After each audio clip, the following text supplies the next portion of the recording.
시간이 되었으므로 모두 자리에서 일어나서 부활주일에 주님께 찬양으로 영광 올려드리겠습니다.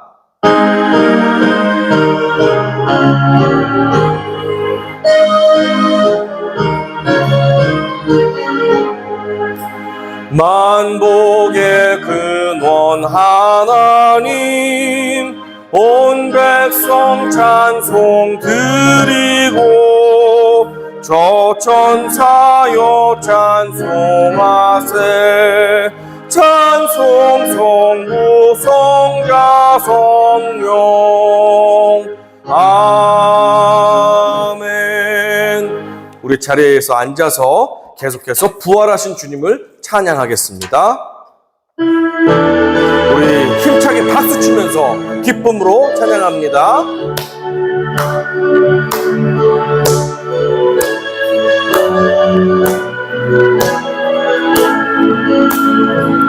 주 하나님 독생자 예수 날 위하여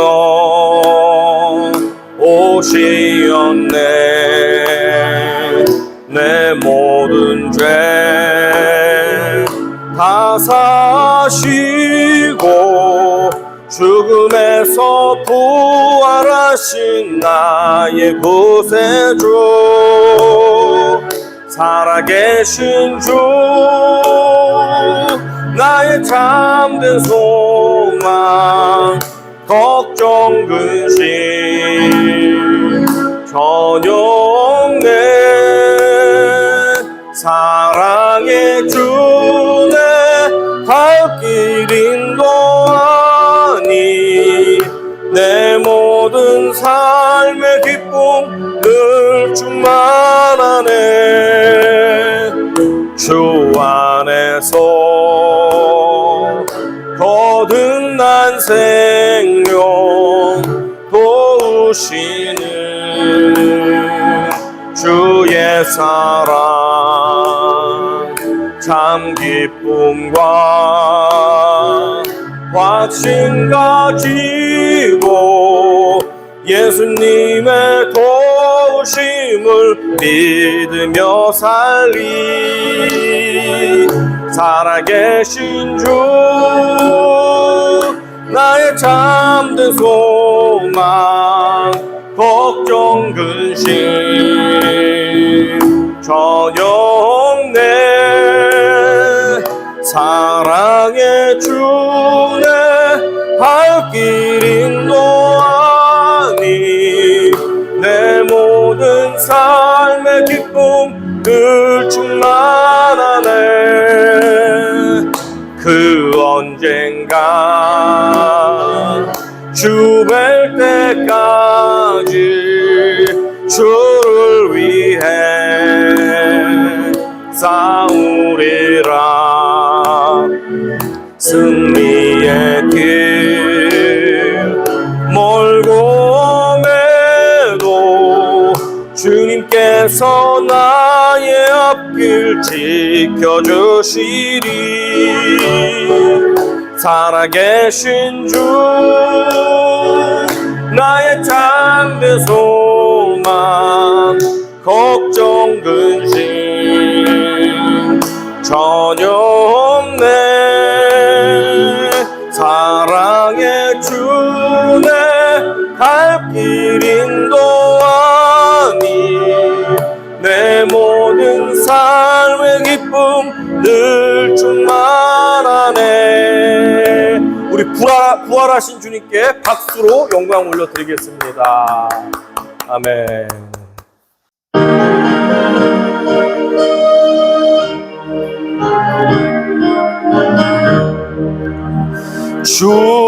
주님께 영광, 다시 사신 주, 사망 권세 모두 이기시었네.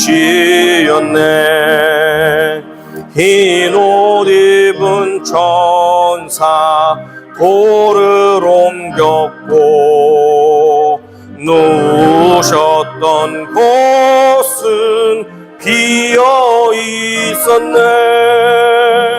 주님께 영광 다시 사신 주 사망 권세 모두 이기시었네. 부활의 주님 나타나시사 두려움과 의심 물리치셨네. 주의 의에 기뻐 찬송하여라. 다시 사신 주님 죽음 이겼네. 주님께 영광 다시 사신 주 사망 권세 모두 이기시었네. 생명의 임금 영광의 주님 없는 삶은 헛될 뿐이라. 주의 사랑으로 세상 이기고 요단 건너 본향 가게 앞서서 주님께 영광 다시 사신 주 사망 권세 모두 이기시었네.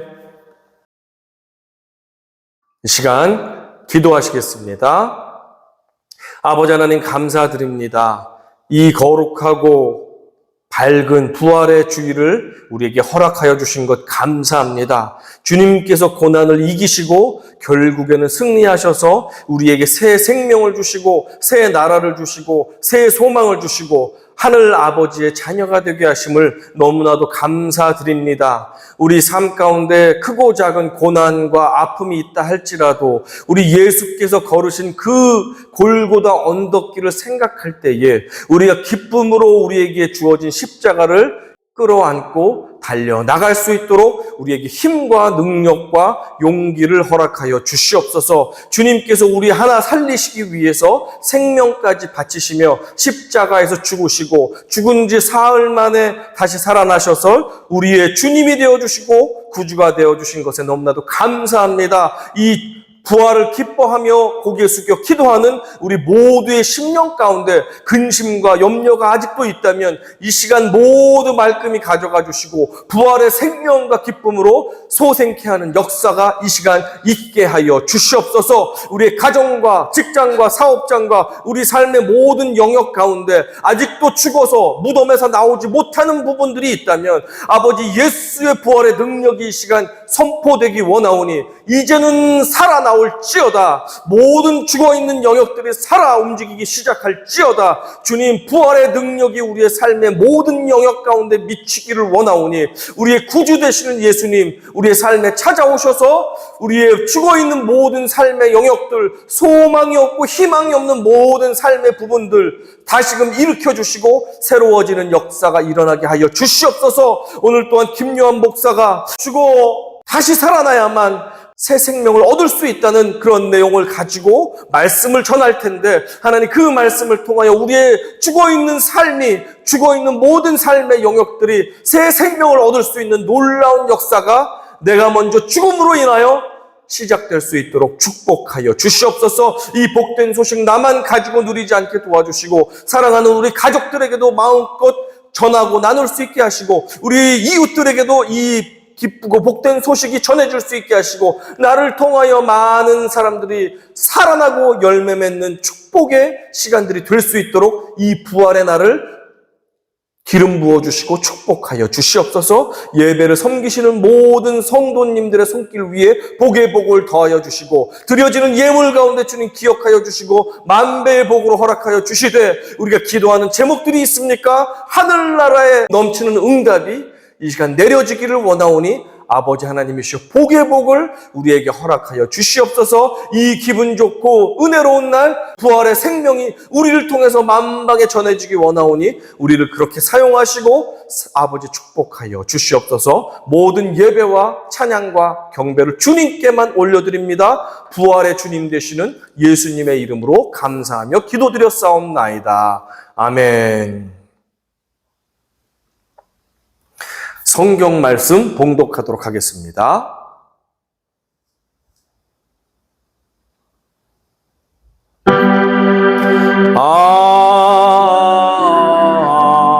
아멘. 아멘.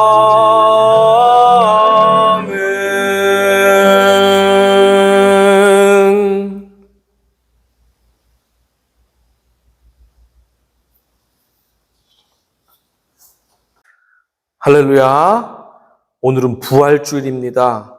2000년 전에 예수님께서 이 땅에 오셔서 우리의 죄를 대신해서 죽으시기 위해, 그리고 우리를 하나님의 아들, 딸로 삼아주시기 위해서 이 땅에 오셨고 십자가에 달리셔서 생명을 바쳐 우리를 구원해 주신 귀한 날이 되겠습니다.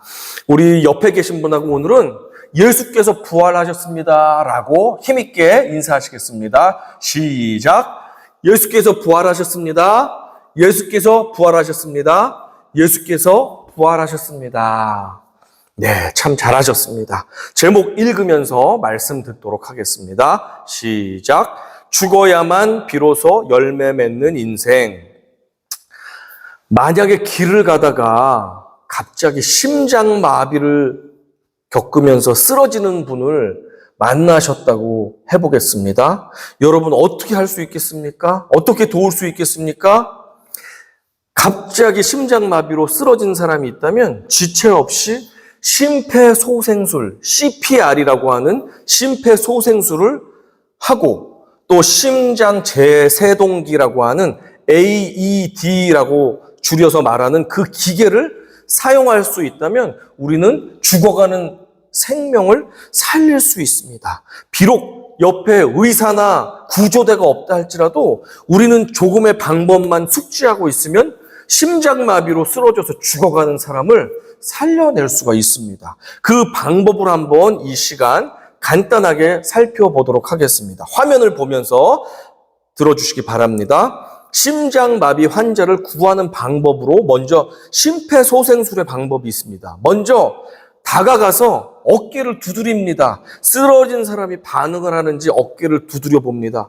기절하여서 의식이 없으면 바로 옆에 사람들에게 911, 한국에서는 119로 신고해달라고 빨리 부탁을 합니다. 한 명을 지목해서 부탁해야지만 그 사람이 당황하지 않고 연결을 해서 신고를 할 수 있습니다.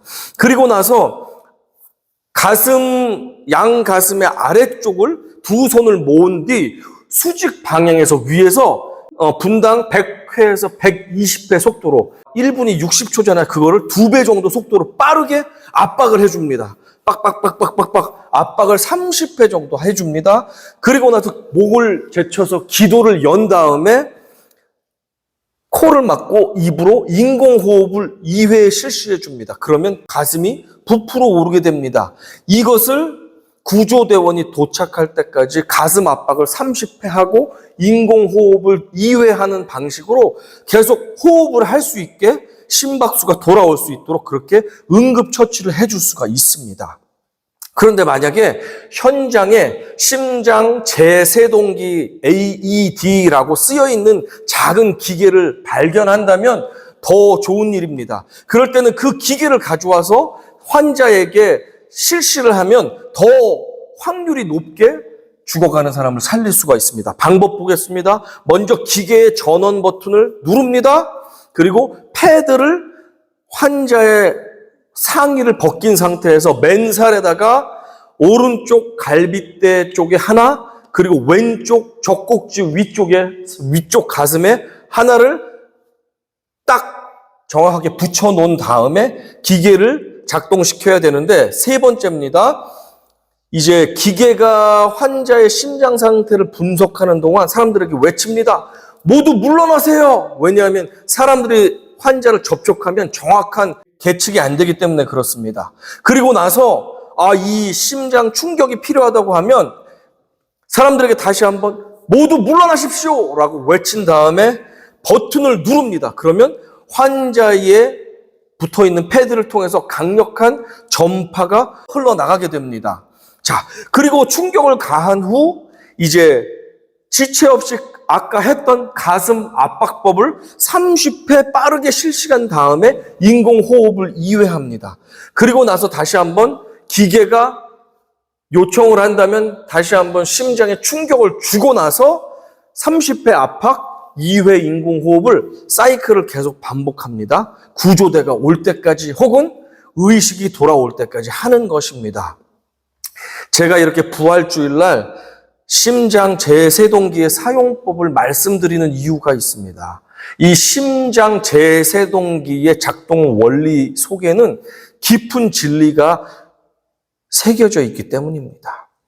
심장마비로 쓰러진 사람들에 관해 우리들이 오해하는 것 한 가지가 있는데 심장마비로 쓰러진 사람들은 심장이 멈췄을 것이다. 그래서 이 심장 재세동기라는 기계를 가슴에다 대고 충격을 주어서 멈춰진 심장을 다시 충격을 줘서 움직이게 하는 것이다 라고 생각합니다. 하지만 저도 그렇게 생각을 했었는데 이것은 알고 보았더니 틀린 정보였습니다.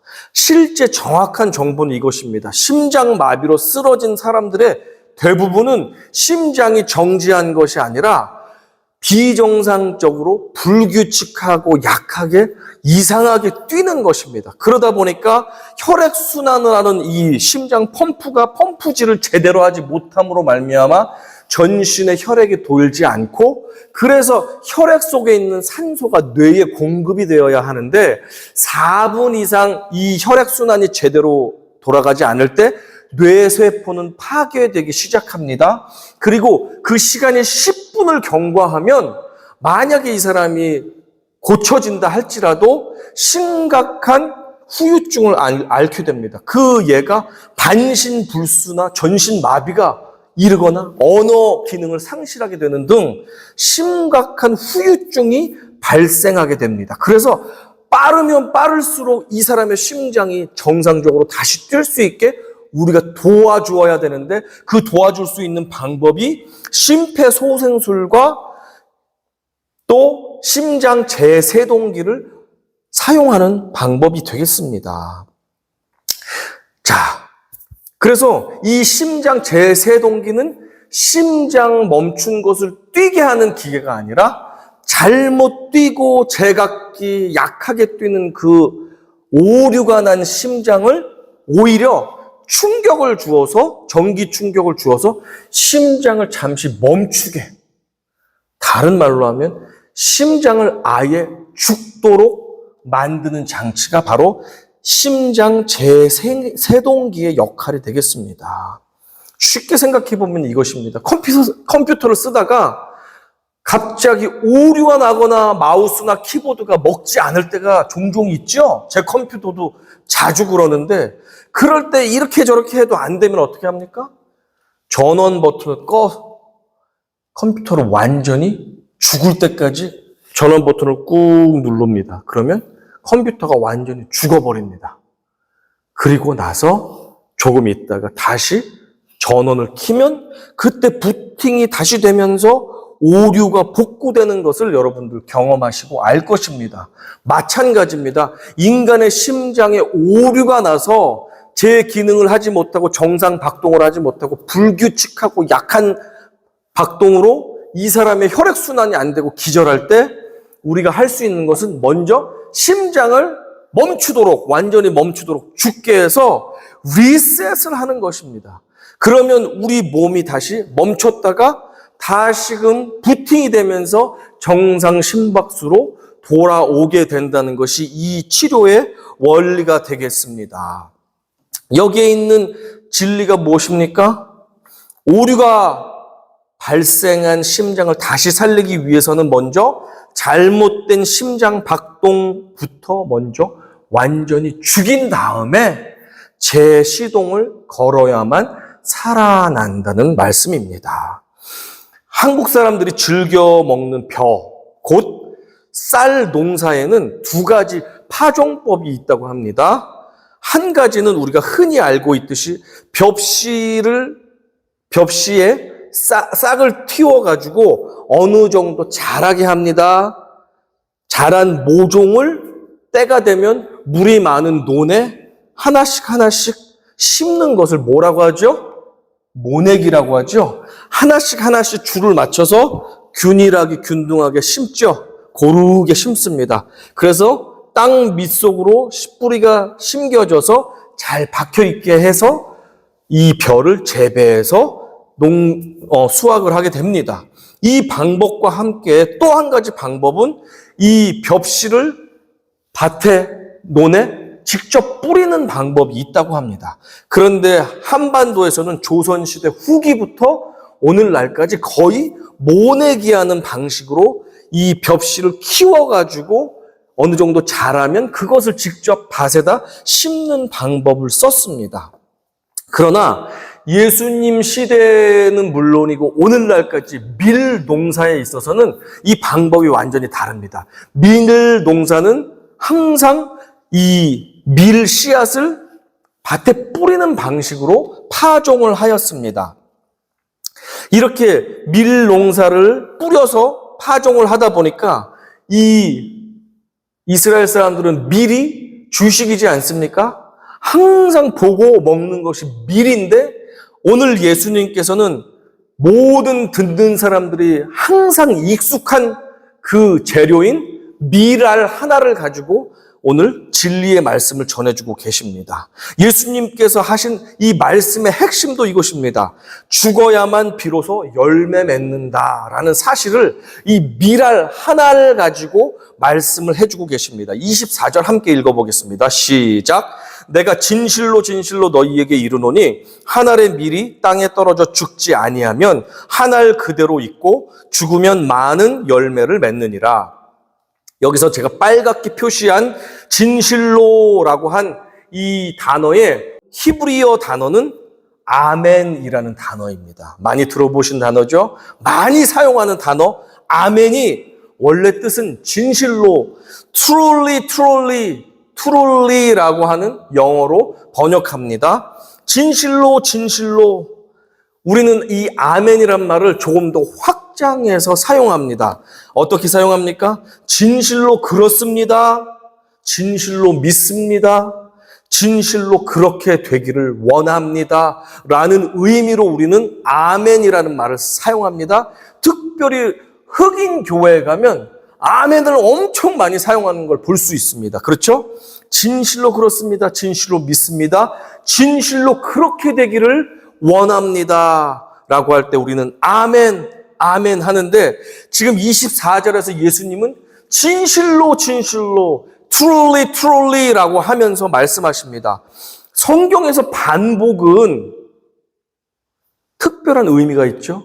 쓸데없이 반복하지 않습니다. 하나님께서는 반복을 하실 때 강조하기 위해서 너무나도 옳고 중요한 사항일 때 2번, 3번 반복해서 말씀하십니다. 예수님의 말씀은 언제나 옳고 중요하지만 그 중에서도 특히 이 말씀은 중요하다 할 때 예수님이 강조하십니다. 아멘 라고 하시면서 강조하고 있습니다. 진실로 너희에게 이른다. 이 말씀은 어떤 말씀보다 더 우선해서 집중해서 들어라 라는 의미가 되겠습니다. 예수님은 생명이 살아나는 원리, 곧 열매 맺는 원리에 대한 핵심을 아주 간결하고 임팩트 있게 지금 말씀하고 계십니다. 한 알의 밀이 이 땅에 떨어져 죽어야만 많은 열매를 맺는다.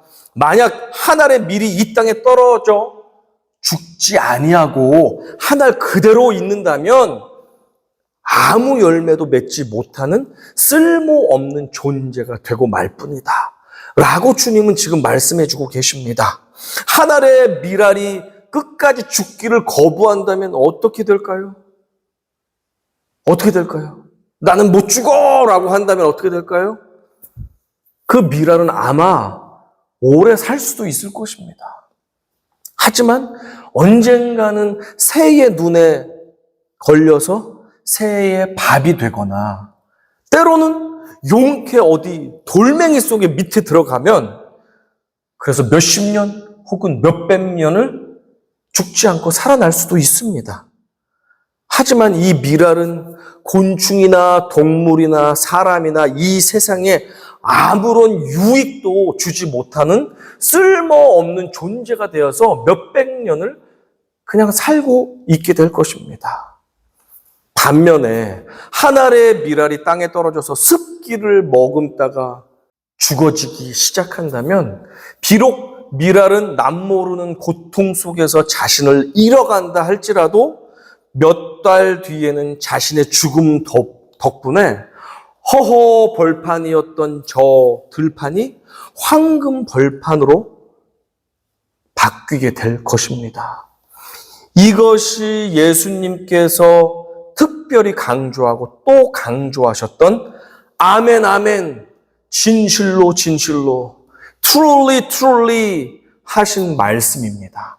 한 알의 미랄은 죽어야만 비로소 열매 맺는 인생을 살게 된다는 것입니다. 미랄은 반드시 죽어야만 비로소 수많은 열매를 맺을 수 있습니다. 믿으십니까? 아멘. 여러분 나비 좋아하시지요? 창공을 멋지게 날아다니는 나비들 여기저기 꽃을 찾아다니며 식물들에게 열매가 맺히게 도와주는 참 이롭고 아름다운 곤충이 바로 나비입니다. 나비 역시 그런데 죽어야만 좋은 열매를 맺을 수가 있습니다. 이게 무슨 말입니까? 나비의 일생 사이클을 한번 화면을 통해서 보겠습니다. 나비 알 하나는 자라서 캐터필러, 애벌레가 됩니다. 이 징그럽고 못생긴 애벌레는 열심히 기어다니면서 하루 종일 하는 일이 무엇입니까? 먹고 자고 싸고 먹고 자고 싸고 하면서 몸이 점점점 2배, 3배, 4배로 뚱뚱해지고 더 못생겨집니다. 어디가 얼굴인지도 구별이 안 갑니다. 그런데 이 나비가 계속해서 먹고 이 껍데기를 탈피하고 더 덩치가 커지고 이 탈피를 몇 차례 걸치고 나서는 어느 날 나뭇가지 위에 올라가 대롱대롱 매달리더니 자신의 몸을 고치로 둘러싸면서 마치 무덤을 만들고는 그 속에 들어가 버립니다. 고치 안에 들어간 애벌레를 우리는 퓨파 번데기라고 말합니다. 이 퓨파 번데기가 된 상태로 그 안에서 밥도 먹지 않고 물도 마시지 않고 움직이지도 않은 채 그렇게 애벌레는 죽어버립니다. 어떤 번데기는 무덤 속에서 그렇게 일주일째 꼼짝도 않고 죽어버렸습니다. 어떤 종류는 2주일, 어떤 종류는 한 달째 죽은 채 무덤 속에 들어가 있습니다. 그러던 어느 날 고치가 살짝 움직이기 시작합니다. 몇십 분을 움직이더니 구멍이 났습니다. 점점점 구멍이 찢어지고 그러면서 벌어지고 하더니 일주일 전, 한 달 전에 들어갔던 애벌레는 나오질 않고 정말 화려하고 멋진 나비 한 마리가 그 무덤 속을 깨고 밖으로 나와서 하늘을 향해 날아갑니다. 그러면서 이곳에 앉았다, 저곳에 앉았다, 저곳에 앉았다 하면서 꿀을 빨아 먹으면서 이 꽃들에게 열매 맺을 수 있도록 그렇게 도와주며 평생을 사는 나비로 완전히 변신을 해서 새롭게 태어나게 됩니다. 애벌레가 무덤에 들어가서 죽지 않았다면 결코 이 세상에 많은 열매를 가져다주는 나비는 존재할 수 없었습니다. 한 알의 미랄은 죽어야만 비로소 열매 맺는 인생을 살아가게 됩니다. 요한복음 11장에는 죽은 나사로 이야기가 등장합니다. 나사로의 형제 자매들은 마르다와 마리아, 나사로 이렇게 3남매가 있었습니다. 이들은 예수님께서 특별히 사랑했던 친구들이었습니다. 아마도 이들은 부모님을 일찍 여의고 삼남매가 서로를 의지하며 신앙심을 가지고 살아갔던 청년 그리스도인들로 보입니다. 그런데 이 가정의 유일한 남자며 옛날식으로 말하자면 그 가정의 호주였던 나사로가 병이 들어서 사경을 헤매게 되었습니다. 가난한 형편이지만 누나들은 열심을 다해서 약도 먹여보고 의사도 불러서 치료도 해 보았겠지요? 그러나 소용이 없었고 나사로는 곧 죽기 직전까지 이르게 되었습니다. 마리아와 마르다가 생각한 것은 한 가지였습니다. 예수님이 아니면 우리 동생은 살릴 수 없어. 바로 사람을 불러서 예수님이 있는 곳으로 멀리 전가를 보냈습니다. 우리 나사로가 죽게 되었어요. 예수님 살려주세요. 빨리 와주세요. 라는 메시지를 전했습니다. 이 메신저가 열심히 달려가서 예수님 앞에 도착했습니다. 예수님, 유대 땅에 있는 나사로가 지금 거의 죽게 되었습니다. 빨리 와서 고쳐주십시오. 이 말을 전해 들은 예수님께서 이렇게 말씀하셨습니다. 그래? 나사로는 죽지 않는다. 그 병은 죽을 병이 아니다. 라고 말씀하시고는 반응을 하지 않는 것입니다. 그러면서 예수님은 멀리 떨어진 그 다른 지방에서 이틀이나 더 시간을 허비하고 계셨습니다. 대수롭지 않게 생각했습니다. 절친한 친구였던 나사로가 죽어간다는데도 많은 사람들은 고쳐주시면서 친한 친구 나사로의 죽음 앞에서는 외면하시는 모습을 봅니다. 제자들이 이상해합니다. 아니, 친한 친구가 죽어간다는데 예수님 왜 빨리 안 가세요? 예수님 가질 않으십니다. 그러다가 이틀이 더 지났습니다. 예수님께서 이제 제자들에게 말합니다. 나사로에게로 가자. 그런데 그때는 이미 나사로가 죽은 뒤였습니다.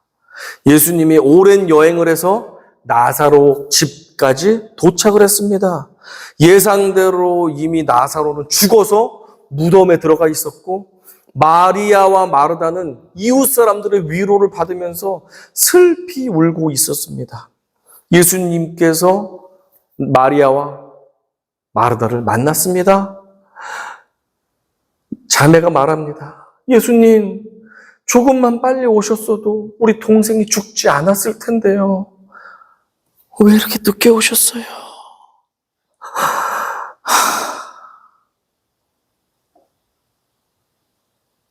천지를 지으신 생명의 창조주 그 분께서 내 집에 오셨지만 그들은 예수님이 죽은 자를 살릴 수는 없다라고 생각했던 것 같습니다. 또한 유대인들에게는 특이한 민속 신앙이 있었습니다. 그것은 무엇이냐니 죽은 사람의 영혼은 죽은 지 3일까지는 그 죽은 시신 근처를 배회하면서 다시 그 몸 안으로 들어갈 수 있을까라고 고민을 한다고 합니다. 그러나 죽은 지 4일이 되면 부패가 심해지고 나서 이 영혼이 포기를 하고 자신의 몸으로 다시 들어가는 것을 포기한다라고 하는 어리석은 믿음이 있었습니다. 그래서 유대 지방 사람들은 죽은 사람의 무덤에 그날도 가고 다음 날도 가고 하는 관습이 있었습니다. 그러니 3일까지는 그래도 기대를 해볼 수 있었지만 예수님이 오신 날은 죽은 지 4일, 도무지 살아날 소망이 민속 신앙에 의해서도 없는 날이었습니다. 그러니 기적의 주인공인 예수님이 오셔도 기뻐하는 사람이 아무도 없었습니다. 예수님 마음이 너무 아팠습니다. 그러나 예수님은 늦게 오신 이유가 따로 있었습니다. 그것은 나사로를 완전히 죽은 다음, 그래서 모두가 죽은 것으로 인정한 그 다음에 정확하게 살려냄으로 말미암아 하나님께 영광을 돌리고 그리고 본인이 살아계신 구원자로 이 땅에 오신 구주임을 밝히 증언하기 위해서, 증명하기 위해서 그렇게 예수님은 일부러 나사로가 죽고도 4일씩이나 시간을 지체한 다음에 오셨습니다. 100% 완전히 소망이 끊어진 상태에서 하나님의 일을 행하시기 위해서 일부러 늦게 온 것입니다. 예수님은 정말 마음이 따뜻한 분이셨습니다. 요한복음 11장 35절에 보면 이렇게 나와 있습니다. 예수께서 눈물을 흘리시더라. Jesus wept. 성경 가운데 가장 짧은 절이 요한복음 11장 35절 바로 이 절입니다. 예수님이 너무너무 마음이 아파서 우셨다라는 장면이 나옵니다. 무덤 가까이 갔습니다. 그리고 예수님은 나사로를 살리기 위해서 무덤 문을 열게 하셨습니다. 자매가 말립니다. 예수님, 이미 부패한 냄새가 진동을 합니다. 그만두십시오. 예수님은 하나님께 기도를 들으신 다음에 선포하셨습니다. 같이 읽어보겠습니다. 시작. 이 말씀을 하시고 큰 소리로 나사로야 나오라 부르시니 죽은 자가 수족을 배로 동인 채로 나오는데 그 얼굴은 수건에 쌓였더라. 예수께서 이르시되 풀어놓아 다니게 하라 하시니라. 나사로야 나오라! 라고 예수 그리스도께서 명령하셨습니다. 생명을 살리기도 하고 죽이기도 하고 만드시기도 하는 그 창조주께서 명령하시니 썩어서 절반쯤 문드러진 나사로의 시신에 나사로의 영혼이 다시금 들어갔습니다. 생명이 들어갔습니다. 이제 컴퓨터를 키면 부팅이 되듯이 나사로의 몸이 오퍼레이팅 시스템이 작동을 시작합니다. 여기가 어디지? 나사로가 일어나서 예수님의 명령대로 밖으로 나왔습니다. 죽은 나사로, 완벽하게 죽은 나사로가 살아나는 장면입니다. 예수님은 이 일을 통해서 완전히 죽어야만 비로소 다시 살아나 열매 맺을 수 있음을 증명해 주고 계십니다. 죽어야만 비로소 열매 맺게 됩니다. 그리스도인들은 특별히 죽어야만 비로소 열매 맺는 인생들입니다. 그렇지 않습니까, 여러분? 제 삶에 있어서도 이 원리는 예외가 되지 못했습니다. 2009년 12월에 잘 섬기고 있던 늘푸른 교회를 제가 사임하고 2010년 1월부터 수험생이 되어서 미국 유학에 필요한 토플 공부를 해서 점수를 따야지만 저를 대학원에 받아주잖아요. 그래서 수험생이 되어서 영어 공부를 아침부터 밤늦게까지 6개월간을 공부했습니다. 그리고 나서 2010년 9월에는 첫째 딸 아이가 출산하게 되었습니다. 핏덩이 같은 아기를 데리고 2달밖에 안 된 아기를 데리고 2010년 12월에 비행기에 올라타서 우리 가족은 필라델피아로 유학을 떠나게 되었습니다. 필라델피아의 어느 신학교에 이제 입학을 하면서 공부를 했는데 공부를 하다 보니까 내가 원하는 공부를 이 학교에서는 충분히 할 수 없다는 사실을 알게 되었습니다. 그래서 저는 그 전부터 원래 교수님들이 적극적으로 추천한 학교, 가장 복음적이고 가장 학문적으로 뛰어나고 좋은 선생님이 있는 학교인 보스턴의 고든 코넬로 지원을 하게 되었습니다. 그래서 다시 미국에서 토플 시험을 보게 되었고 입학 원서를 써서 지원을 하게 되었고 감사하게도 고든 코넬에서 저를 입학생으로 받아주게 되어서 저희 가족은 보스턴 근교로 7시간을 운전해서 이사를 가게 되었습니다. 그러나 너무 오랜 기간 영어 공부하고 그러면서 오래전에 허리 디스크 수술했던 부분이 재발을 하게 되었습니다. 도무지 10분도 앉아 있을 수가 없었습니다. 저는 최고 양만큼의 진통제를 먹어도 통증이 없어지지 않았습니다. 새 학기가 시작되었고 첫 수업에 들어갔지만 저는 도저히 앉아서 강의를 들을 수가 없게 되었습니다. 정말 낙심과 슬픔이 너무 많았습니다.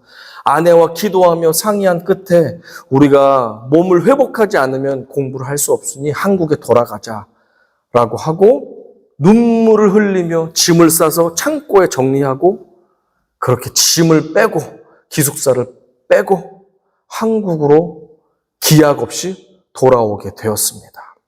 한국에 돌아와 서울에서 방 한 칸짜리 아파트에 혼자 살고 계신 어머니 집에서 7개월간 살면서 아무 생각이 없었습니다. 괴로웠습니다. 하나님의 뜻과 내 인생을 향한 방향을 잃어버렸습니다. 저는 삶의 의욕도 없었습니다. 그럼에도 불구하고 일어나야 됐기 때문에 병원에 갔더니 재수술을 해서 허리에 보형물과 인공 디스크를 심지 않으면 당신은 다른 방법이 없습니다. 라는 이야기를 듣고 낙심할 수밖에 없었습니다. 그러나 저는 포기하지 않았습니다. 하루에 3시간씩 매일 걷고 또 걸었습니다. 그러면서 걸으면서 계속 기도했습니다. 아버지, 나를 향한 아버지의 뜻이 무엇입니까? 고생해서 미국까지 가서 또 좋은 학교에 입학까지 했는데 왜 제가 여기서 포기할 수밖에 없습니까? 하며 내 자신을 돌아보기 시작했고 아버지의 부르심을 다시 한번 찾기 시작했고 내 인생을 돌아보기 시작했습니다. 그렇게 6개월이 지나고 7개월이 되었습니다. 어느 날 걷기 운동을 하는데 이런 고백이 나왔습니다. 아버지, 저 이제 미국 안 가도 좋아요. 저 고든 코넬에서 공부 안 해도 돼요. 저희 창고에 있는 살림살이들 다 버려도 상관없습니다. 아버지 뜻이 무엇이든지 그 뜻에 순종하겠습니다. 인도해 주십시오. 저는 모든 것을 다 여기서 내려놓습니다. 아버지가 하라는 대로 순종하겠습니다. 라는 기도가 제 입술을 통해서 나오면서 감사가 흘러나왔습니다. 그때 사실 제 안에 있었던, 그동안 있었던 좋은 신학교, 유명한 신학교 나와서 건방을 떨고 폼 잡으면서 목회하려고 했던 것들, 내 안에 목회로 성공해서 사람들에게 칭송을 받고 싶었던 숨어있는 동기들, 욕망들, 나의 못난 열등감과 하나님을 이용해서 내가 높아지려고 했던 어리석었던 내 자아를 드디어 십자가에 못 박기 시작했습니다. 모든 것을 포기합니다. 내 욕심도 필요 없습니다. 내 꿈과 비전도 알고 봤더니 다 나의 욕망 때문이었습니다. 십자가에 못 박았습니다. 진실로 하나님 앞에 내 자신을 죽이고 그리고 나의 욕심의 심장 박동을 멈추어 버리자 비로소 나의 삶이 새로워지기 시작했습니다. 일단 몸무게가 10kg, 22파운드가 빠져나가면서 계속 걷기를 하니까 바지가 2벌이나 빵꾸가 났습니다. 청바지를 입어도 청바지가 가랑이가 빵꾸가 나면서 신발이 몇 켤레나 구멍이 날 정도로 걸었습니다. 그러면서 통증이 서서히 사라졌다는 사실을 알게 되었고 마치 삼손의 머리털이 밀린 다음에 감옥 속에서 점점 자라난 것처럼 저의 등 근육과 다리 근육은 돌처럼 딱딱해졌고 단단해졌고 저는 10kg나 몸무게가 빠졌고 허리의 통증은 그런 나를 다 죽이고 내려놓는 간구를 하는 그 순간 어디론가 통증이 사라진 것을 제가 깨닫게 되었습니다. 할렐루야. 이번에 한국에 거의 2년 가까이 있게 되면서 그리고 문제가 생긴 것까지 하면 거의 3년 가까이 커다란 문제와 씨름하면서 저는 다시 한번 교만해지고 못된 내 자아 이것을 하나님 앞에서 십자가에 못 박는 씨름과 훈련을 해왔습니다. 잘난 것 하나 없는 내가 잘난 줄 알고 건방 떨었던 저의 어리석었던 모습을 십자가에 못 박고 또 다시 살아나면 또 못 박고 그런 훈련을 2년 동안 받고 있었습니다. 그리고 결국에는 끝나지 않을 것 같은 저 끝없는 터널에 빛이 들어오기 시작했습니다. 이민국에서 이렇게 소식이 왔습니다. We approve your visa. 라고 정말 군 뉴스가 전해졌습니다. 99%안 된다고 생각했고 변호사님까지도 거의 포기를 하고 있는 상태에서 들려온 소식이었습니다. 이 소식은 내 자신의 교만, 욕심, 사랑 없음, 교회를 향한 걱정, 연민 이런 것들을 계속해서 죽이는 가운데 하나님이 됐다라고 하시는 그 2년의 시간, 오랜 기간이 걸렸지만 하나님은 긍휼히 여기시고 완전히 죽는 것을 보시고 다시 살아나게 해 주셨습니다. 죽어야만 비로소 열매 맺는 인생이 하나님이 택하시고 부르신 당신의 자녀에게는 그 일이 일어나야 된다는 사실입니다. 그리스도인들은 특별히 죽어야만 열매 맺는 사람들입니다. 우리 가정이 살아나지 않는 이유, 직장과 사업장이, 우리의 교회가 열매 맺지 않는 이유가 무엇입니까? 전략이 부족해서입니까? 아니면 노력이 부족해서입니까? 아닙니다. 죽지 않아서입니다. 누가 죽지 않아서입니까? 아내가 죽지 않아서죠? 자녀들이 아직도 정신 못 차려서죠? 집사님, 목사님이 죽지 않아서죠?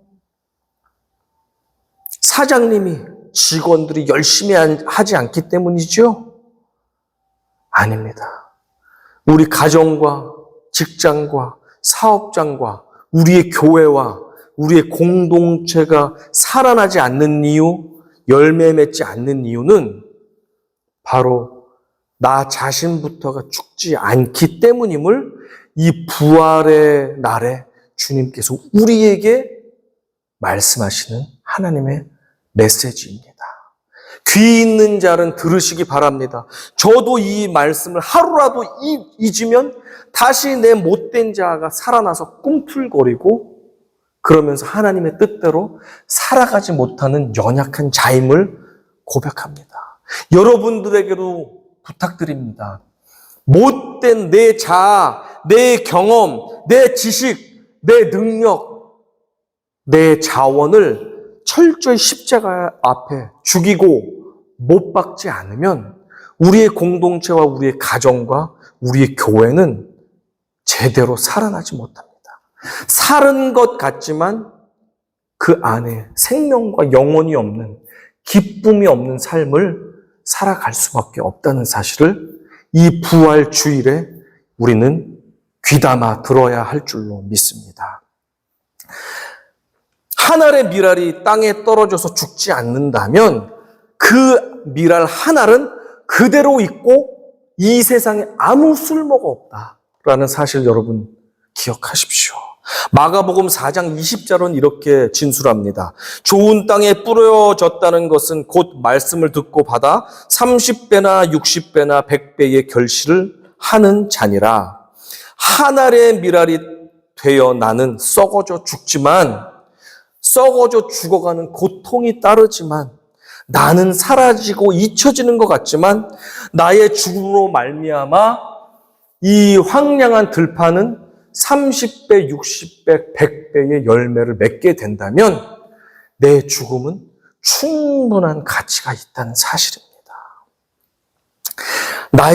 내가 죽음으로, 내 성질을 죽임으로, 내 의로움을 죽임으로, 내 똑똑한 지혜와 경험과 내 의견을 죽임으로, 내 욕심을 죽임으로 우리의 가정과 우리의 자녀와 우리의 배우자와 우리의 교회와 내가 속한 직장과 공동체가 진심으로 살아날 수 있다면 나는 기꺼이 오늘도 나를 죽이겠습니다. 라는 소망의 고백과 결단이 필요합니다. 이 일을 말씀하시는 예수 그리스도 그분은 친히 한 알의 밀알이 되어서 십자가 위에서 죽어주셨습니다. 그리고 2000년과 또 앞으로 오는 많은 날 동안 온 인류를 살리고 열매 맺는 생명의 구세주가 되어주셨습니다. 예수님도 죽으셨고 열매 맺는 인생으로 살아나셨습니다. 이제는 우리 차례입니다. 여러분, 끝까지 내 고집과 내 의로움과 내 지혜와 내 의견과 내 목소리를 높이며 끝까지 바득바득 살아나서 오래도록 아무 유익도 없이 혼자만 살아나는 인생으로 장수하며 사시겠습니까? 아니면 비록 내가 썩어지고 내가 죽어지지만 나의 희생과 나의 죽임을 통해서 수많은 영혼과 수많은 생명이 기쁨을 되찾고 살아나는 열매 맺는 인생을 살아가시겠습니까? 이 부활의 날에 우리의 결단이 필요합니다. 주님은 죽어야만 비로소 열매 맺는다고 말씀하십니다. 그렇다면 주님의 제자인 저 그리고 우리 모두가 선택해야 할 것은 내가 심겨진 그 땅 위에서 끝까지 버팅기며 살아낼 것인가 아니면 썩어 죽어 열매 많이 맺는 인생을 살 것인가입니다. 바라고 원하기는 나의 희생과 나의 겸손과 나의 죽음을 통해서 많은 영혼들이 살아나고 기쁨을 얻고 생명을 얻는 복된 축복의 걸음으로 우리가 쓰임받기를 소망합니다. 아멘. 그렇게 사시는 여러분들 되기를 주님의 이름으로 당부드리며 축원합니다. 아멘. 우리 찬양 한 곡 부르시고 기도로 주님께 나아가시겠습니다.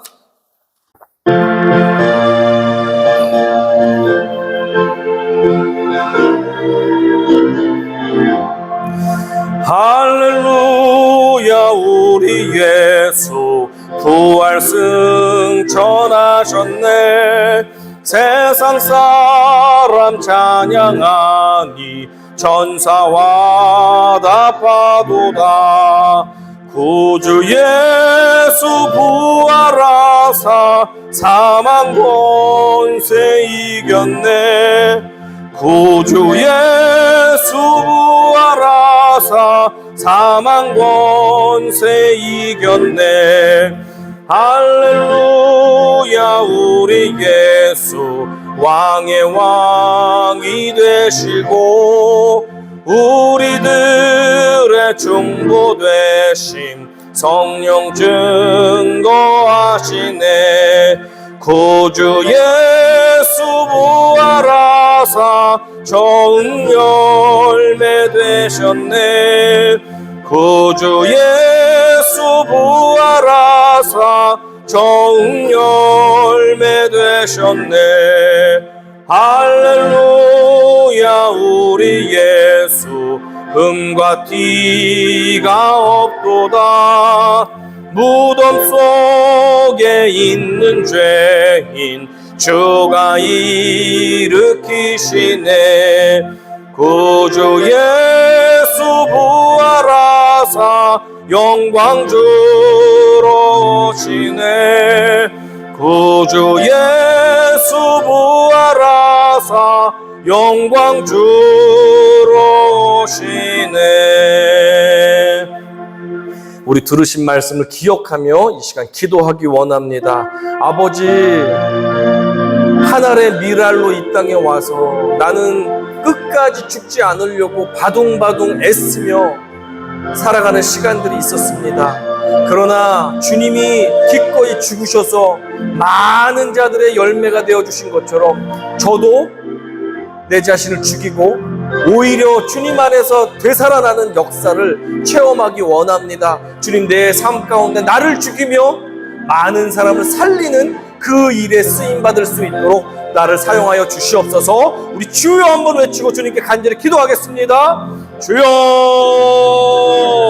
아버지 하나님, 살아계신 주님을 찬양합니다. 주님의 부활을 기뻐하며 찬양합니다. 아버지 하나님, 우리를 위해서 친히 고난당하시고 친히 아버지 십자가에 달리셔서 우리를 아버지 생명값을 내어주시며 살려주신 그 주님의 사랑과 아버지 그 마음을 우리가 어찌 갚을 수 있겠습니까? 우리가 갚을 수 있다면 우리가 아버지 죽이고 우리 내 자신의 욕망과 죄악과 아버지 탐심을 죽임으로 말미암아 나를 통해서 아버지 많은 영혼들이 살아날 수만 있다면 내가 기꺼이 죽는 일에 동참하는 영혼 되기 원하오니 아버지, 그동안 나의 경험과 나의 지식과 나의 생각과 나의 아버지 하나님 모든 계획들이 아버지 너무나도 옳기 때문에 많은 사람들 앞에서 내가 죽어지지 못하고 내가 포기하지 못하고 내가 아버지 하나님 끝까지 살아나서 쓸데없이 아버지 내 주장만을 펼쳤던 부분들이 있다면 주님 저를 용서하여 주시고 아버지 많은 사람들의 유익을 위하여 기꺼이 내가 밑거름이 되어 죽어지는 아버지 복된 자녀 될 수 있도록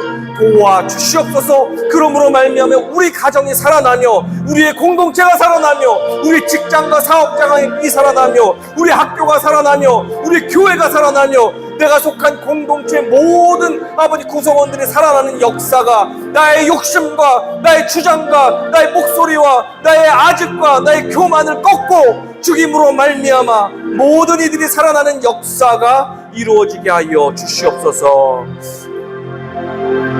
아버지 하나님 감사드립니다. 우리를 위해서 죽으시고 다시 살아나셔서 우리의 주와 구주가 되어주신 예수님을 환영하며 주님의 발걸음 따라 사는 복된 인생들로 우리가 살아갈 수 있게 축복하여 주시옵소서. 내 자신을 죽이고 내 죄성을 죽이고 내 교만을 죽이고 내 탐욕과 욕심과 내 자랑을 죽이는 것이 얼마나 힘든지 모르겠습니다. 주님께 얻어맞기 전에 주님에게 호된 훈련을 받기 전에 우리가 깨닫고 주님이 죽이기를 원하는 그 삶의 영역을 주님 앞에 십자가에 내어 죽이고 주님 안에서 새롭게 태어나는 복된 형제 자매들로 다시 태어나기 원하오니 우리의 못된 자아를 죽여주시고 선하고 거룩하고 정결한 주님의 자녀들로 다시 태어나는 역사가 있게 하여 주시옵소서. 내가 죽음으로 말미암아 우리 가족이 살아나고 우리의 자녀들이 살아나고 우리의 학교와 직장과 사업장과 우리의 커뮤니티와 우리의 모든 공동체와 우리 뉴엠프시 한인교회가 살아나는 역사가 바로 나로부터 인해 시작될 수 있도록 나를 죽여주시옵소서. 그리고 나를 선하게 살려 주시옵소서. 이 부활의 주일에 주님의 복되신 오심을 다시 한번 환영합니다. 주님 나와 동행하여 주시고 내가 어디를 가든 밑거름이 되는 걸음과 같은 인생이 되게 하여 주셔서 어디를 가나 30배, 60배, 100배 열매를 맺는 생명을 얻는 복된 자녀들 될 수 있도록 우리의 삶을 축복하여 주시고 겸손하고 나를 죽이는 형제 자매들을 될 수 있도록 축복하여 주시옵소서. 모든 것 감사드립니다. 부활의 주님 예수님의 이름으로 감사하며 기도드렸사옵나이다.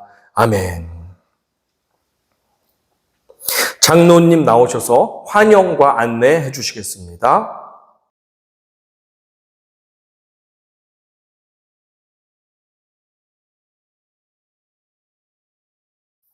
모두 자리에서 일어나서 찬송가 630장 부르신 후에 축도로 모든 예배를 마치도록 하겠습니다.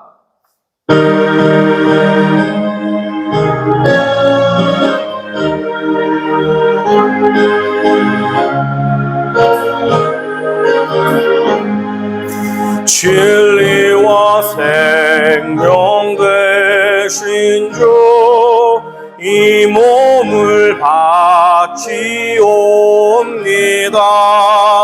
믿음과 소망 사랑에 한 마음 되게 하소서. 아멘.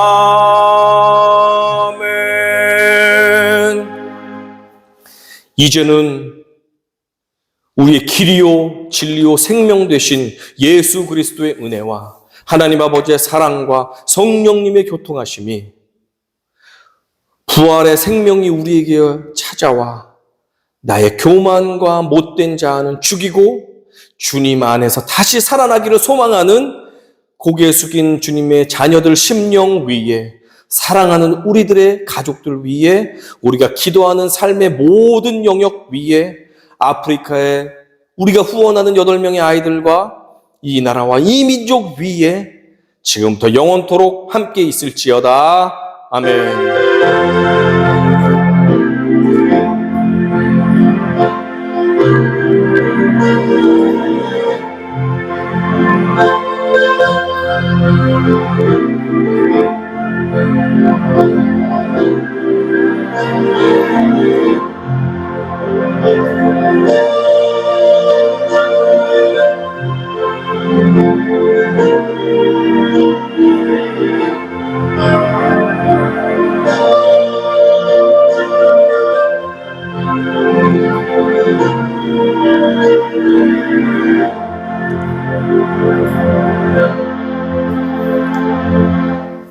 예배를 마칩니다. 오늘은 특별히 부활주일인 관계로 여러분 잠들기 전까지 단 한 명이라도 좋으니 부활의 생명을 인사를 통하든 해피 이스터라고 말하든 아니면 맛있는 음식을 이웃과 나누든 부활의 생명, 예수 생명을 한 명이라도 전할 수 있는 오늘 하루가 되기를 소망하며 그렇게 숙제를 가지고 집으로 귀가하시기 바랍니다. 할렐루야, 승리하십시오.